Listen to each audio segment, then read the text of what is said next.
Hello and welcome to SAM Conversations, the flagship of South Asia Monitor.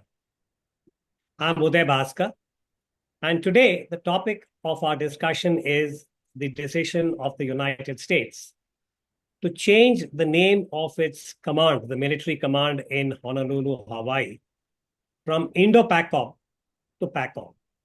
That is from the Indo-Pacific Command to the Pacific Command, which is what the name was from 1947 onwards. And it was changed to Indo-PACOM during Trump 1.0 in 2017. And the trigger really for our chat this evening is that our guest for this evening is Suhasini Haidar, versatile, accomplished journalist, currently diplomatic editor of The Hindu. And she had a very, very insightful op-ed piece in The Hindu last week, where she drew attention to the change of name and what it implied.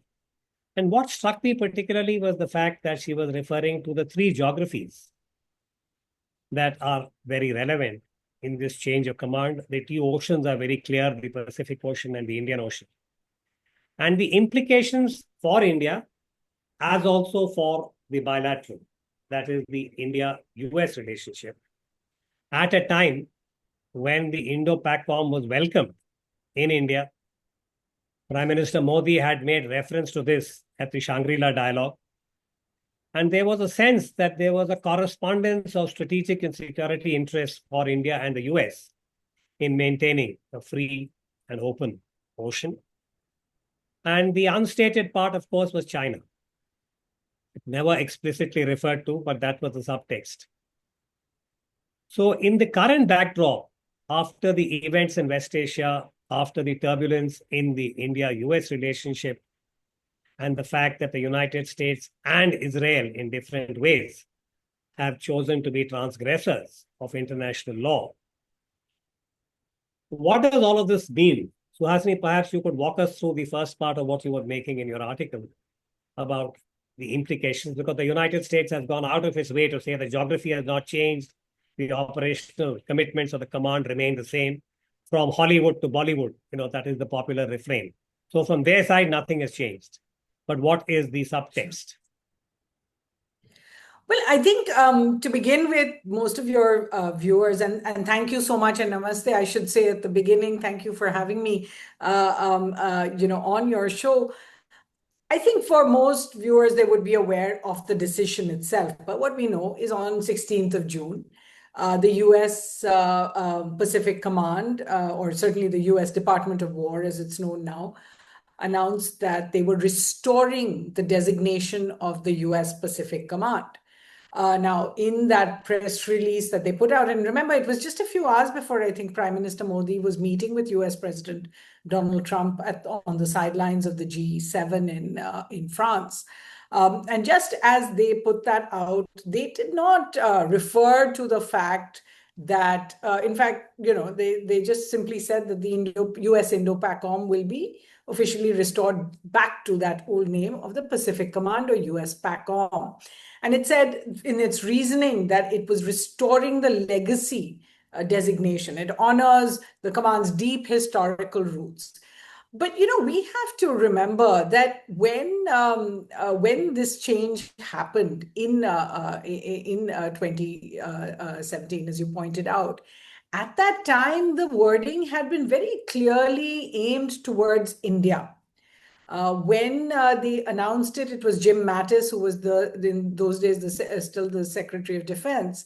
And when they changed the wording, they said that this was a recognition of India's position. It was a recognition. In fact, Jim Mattis, in this very eloquent speech that he gave at the time, said that it was a recognition, I think, of the Indo-Pacific, of the Indian Ocean, and of India itself. Now, if you are going to take away that designation and not refer to India in any way in that, it has to be asked, what does this really mean?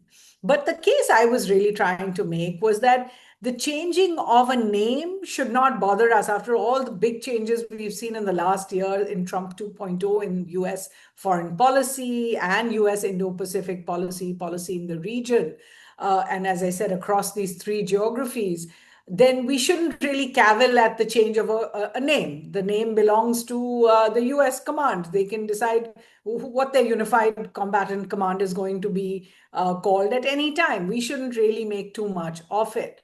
But what we should recognize is that the name has changed, but it also is a symbol of so much else that has changed in the US policy. And what we're seeing in the last year, not just in terms of this name change, as I said, is the national defense strategy of the US, the places where the US is actually investing, the kind of resources the US is putting in the Indo-Pacific or not putting in the Indo-Pacific compared to the past. And finally, the role of US allies particularly, but also partners in the region. Can we also link this, for instance, with the Quad?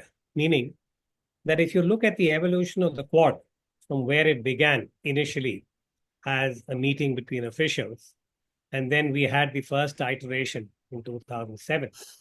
And when India proposed an extension of Malabar Plus, we remember that the Chinese were most upset because apart from India and the United States, we had Australia, Japan, and Singapore.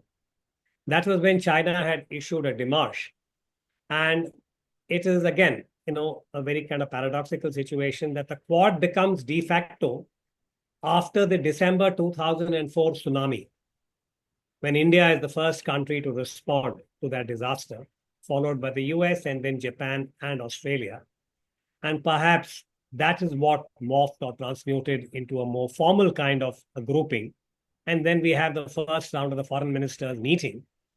Then for a decade, Quad goes into the equivalent of the back burner, and it is not really actively supported politically because of concerns about China. Obama had other issues and so on, till you have Joe Biden. And he has the summit meeting in Delaware. That's the last sort of formal engagement for him as president. And very soon from there, in Trump 2.0, India is the chair, and we are unable to have a summit meeting. In the foreign ministers meeting that we had at the end of May, again, it was a fairly, I would say, modest kind of agenda that was discussed. But at that time, the Secretary of War in the US, Peter Hegseth, is in Singapore signaling that the United States is now pivoting back to the Pacific. So do you see any kind of, shall we say, linkages over there?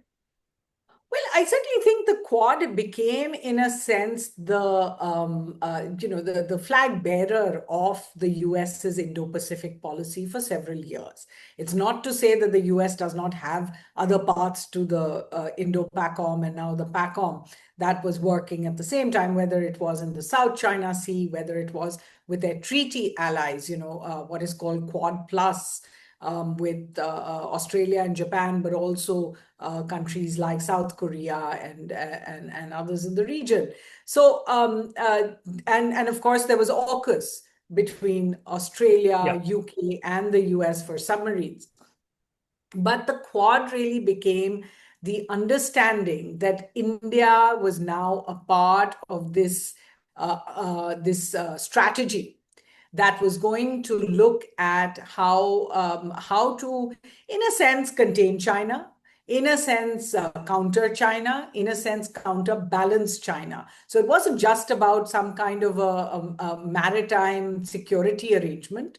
Of course, some of it was, humanitarian assistance and disaster relief. As you pointed out, it came from the tsunami in 2004, when I think these other three countries were suddenly very impressed with India's prowess, its ability to mobilize, I think, so many ships and planes and more than 5,000 personnel to help other countries, even though India itself had been hit by the tsunami.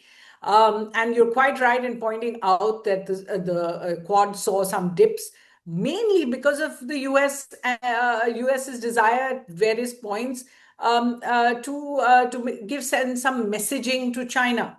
So in 2008, when the Obama administration felt it needed China on board for things like climate change conferences, as well as the North Korea talks at the time, then the US decided to go a bit easy on the Quad. And this is something that former Foreign Secretary Shamsaran has written about. When post 2010 and 2012, when the confrontation between the US and China, particularly in the South China Sea and the Taiwan Straits, started to become much more obvious, and in terms of China's blue water navy and all its rise really in the ocean spaces, we saw the US now looking once again towards India and towards the Quad. And by 2018, when they had their meetings with the officials, 2017, 2018, Trump was back in, was Trump 1.0 at the time. And then they had foreign minister meetings. It was all about China. I can remember then Secretary of State Pompeo coming to Delhi and essentially openly speaking about the fact that the Quad was a counterpoint to China. That's not a formulation India has liked. Now we see this move in terms of renaming PACOM, or as they call it, restoring the name of PACOM. We see it in conjunction with the fact that the National Defense Strategy no longer talks about the Quad. We see it in conjunction with the fact that for the past year, the US itself has dismantled USAID, which was the chief aid agency that was running a lot of the Quad programs. So as a result, even though US Secretary of State Marco Rubio has held several meetings of Quad foreign ministers, I think there have been 3 so far, and it was one of his first, it was his first multilateral meeting when he took over. Despite that, what we're seeing is the actual agenda of the Quad has been pared down. It has become a lot slimmer than it used to be. I think if you go back and see the Delaware Summit agenda and then compare it to what we saw the next year, it was what they called a rationalized agenda in 4 specific silos. And the idea was that now they would focus on only these 4 areas. And very broadly, these 4 areas was maritime security, it was economic prosperity in the region, critical and emerging minerals technology, including AI cooperation, and disaster responses. So nothing very ambitious in any of this. It wasn't like the cancer moonshot they were speaking about or the vaccine initiative or any of those. And then so it's in conjunction with the fact that the National Defense Strategy now no longer talks about the Quad, that USAID that is looking at specific resources for this region is no longer, existent in a certain sense. We're looking at the fact that the Quad's own agenda has been pared down, that we don't know when the next Quad summit will happen. As you pointed out, since January 2024, India has been trying to host this and has been unsuccessful. And Mr. Rubio has said now that Mr. Trump will probably come next year. So if he comes to India in 2027, what does that mean for the Quad summit again? And the fourth thing, and I think this is just to finish, we're seeing all of this happen after the outreach to China. So it's very difficult to not surmise that some of what this US moves mean in this region of breaking away from the term Indo-Pacific. You referred to Mr. Hegset's speech. He doesn't once refer to it. There are no mentions of Indo-Pacific in his latest speech. There were 30 mentions of the Indo-Pacific in his 2025 speech. So what do we make of all of that? And I think China is definitely one of the reasons we're seeing this change. There are 2 inputs here, Suhasini, that you might want to also factor in. One is specific to the Quad. The baton has now been passed. India has passed the baton to Australia. So if there is a summit meeting, it would be held with Australia as the chair. So to that extent, I think this would be a void, in terms of the Quad summits and the fact that India was the chair. That's one. The second is, for me as a sailor, I thought one of the interesting takeaways from the foreign ministers meeting and coming to what has India got out of the Quad, what has India got from the partnership with the United States. I think maritime domain awareness and the related surveillance kind of initiatives that were mentioned in the foreign ministers' meeting held in end May, when Mr. Hegseth was here, which incidentally was also his first visit. And there was an important bilateral kind of agenda there. To my mind, was significant, meaning that the Quad has waxed and waned with how the White House has perceived it. But there are a couple of abiding features. I mean, you can look at the fortunes of the Quad, starting with President Obama and the way in which he prioritized the Quad. As you rightly pointed out, for him, it was a relationship with China. And at that time, a lot of the Obama oxygen was going towards Iran and the nuclear deal, the 5+1 deal. Subsequently, you see in Trump 1.0, the beginning of looking at the Quad more seriously. In that one period, you find that the foreign ministers meet more regularly than they ever did from 2007 to 2017. I mean, that's an interesting indicator about the political importance given. But one thing that remains is for the United States, China becomes a pacing challenge. If you remember, that's the term they use to describe China. And now again, you see that there is the equivalent of perhaps a rapprochement.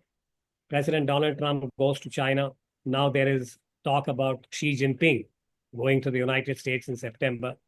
And again, perhaps there may be some kind of accommodation. But from the professional side, the Pacific commander in Honolulu just 2 months ago went to the Congress and spoke about China as the primary challenge for him, for his command. And he wanted $112 billion for making sure that his material inventory was in place. That is the perspective from the US. For us in India, China remains a very complex challenge. Post-Galwan and India's own anxiety about the unresolved territorial dispute, that is still there on the radar, despite what Mr. Wang Yi had said recently when he had come for the National Security Advisors meeting, the BRICS Forum. Those are, as I said, so far abiding. So the real question, as I yeah. Yeah, the query I'm raising to you is that for India and the US, the maritime domain, in relation to their abiding security challenges, how do you think that's going to play out?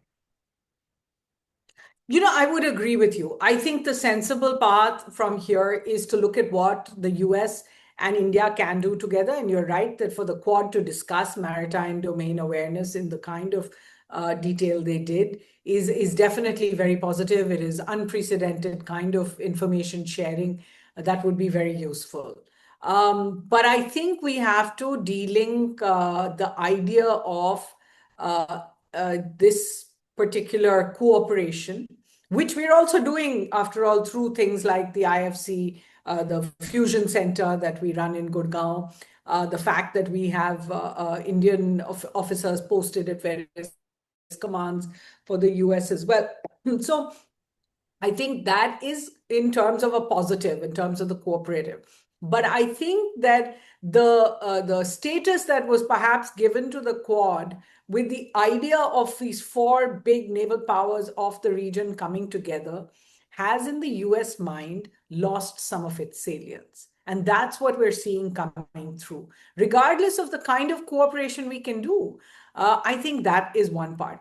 I do have to also ask one question, and this is something perhaps you could give me an idea on, is, once the US got into the war in Iran and we saw it torpedoing the Iranian ship, the Iris Dana, at the end of the war, we saw the US Navy's attacks on Indians on board ships, and on 3 ships over, I think, 3 days, in one of which 3 Indians unfortunately lost their lives. The question that these kind of operations are not being discussed in the Quad.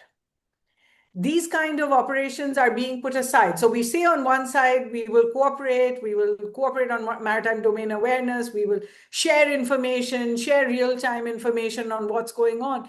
But when the US itself, a member of the Quad, carries out actions that if any other world leader had done or any other country had done in the Indian Ocean, you can be quite sure India would have raised it much more strongly. then you have to start wondering about what you were saying, which is the utility of this kind of cooperation for India, because eventually that's what we have to look at. The second point, I think, where maybe there is a lack of communication or understanding is on what defines the Indo-Pacific. India has been very clear that the Indo-Pacific goes all the way to the coast of Africa. For the PACOM and the Indo-PACOM before it, as you said, it was Hollywood to Bollywood. So it was to India's western coast. That is the limit of the PACOM. But is the Quad's mandate the entirety of the Indian Ocean, or is it only up to India's western coast?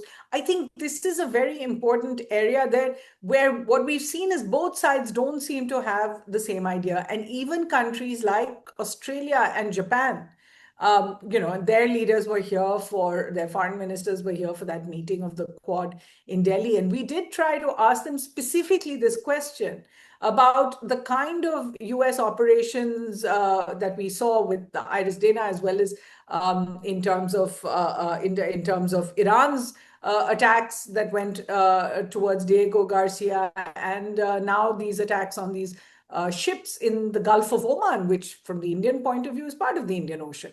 And all of them seemed to have the same understanding that this is not the area of the Quad's mandate. But I can remember a time in which the Biden administration had actually accepted that India's concerns, which was for the entire Indian Ocean, and of course this includes our western flank and Pakistan in particular, were going to be part of the Quad's mandate. So I think these 2 points, that for one side, that yes, we do benefit from from this cooperation and from the kind of information we might be able to share, but we need to have much more trust and security in order to also discuss the tough areas when the US behaves in a unilateral manner in this region, as well as an understanding of what the region itself is.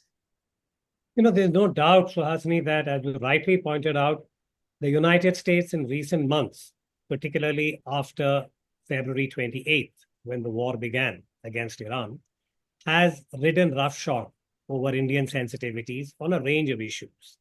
The torpedoing of the Iranian ship, for instance, India was not able to say anything, not even offer condolences. And then, of course, we've had the missile attack on the tankers and the loss of Indian seafarers' lives. And you will recall that when Prime Minister Modi raised this with President Trump, it was completely dismissed as, stuff happens in war. It was really, I think, replay. It's a rough profession. Absolutely. And that, I thought, was indicative again of the fact that India has chosen, and may I add, very prudently, not to raise these in a public manner, because we know what happened after the Nobel Peace Prize and Sindhu. So to that extent, I think, India has made this political kind of decision that it must remain invested in the bilateral, which is very important for India across the board. Are we paying a price? The answer is yes.